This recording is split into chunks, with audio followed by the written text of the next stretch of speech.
श्रीराम जय जय राम। श्री अनंतकोटी ब्रह्मांड नायक राजाधिराज सच्चिदानंद सद्गुरु श्री ब्रह्मचैतन्य महाराज की जय।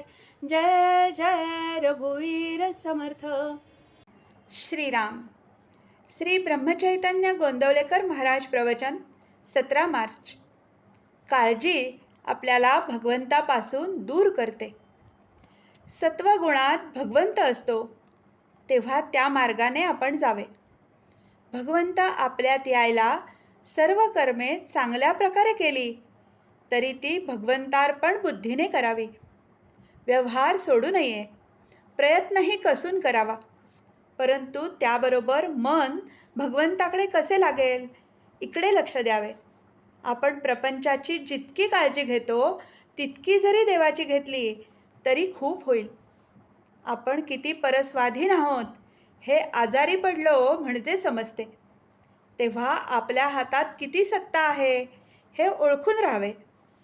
काळजी न करता देखील प्रयत्न होणार नाही असे नाही, उलट प्रयत्न दुप्पट करावेत। पण जे फळ येईल ते भगवंताच्या इच्छेने आले या भावनेने समाधान मानायला पहिल्यांदा आपण शिकावे।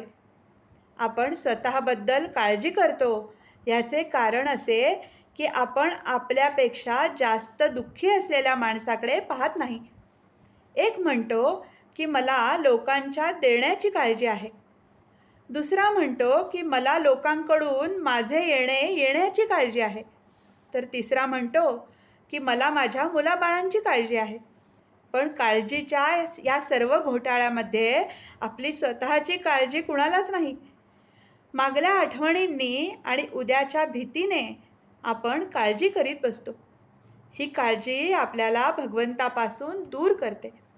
उद्याच्या काळजीने आजची भाकरी आपल्याला गोड लागत नाही, याला काय करावे?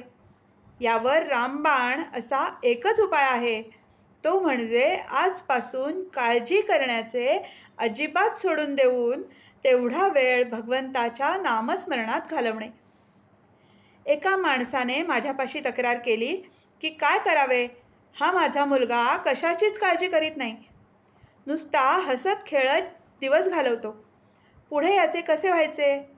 मी म्हटले, तुमचे म्हणणे वरवर खरे दिसते, पण वास्तविक पाहता ते खरे नाही।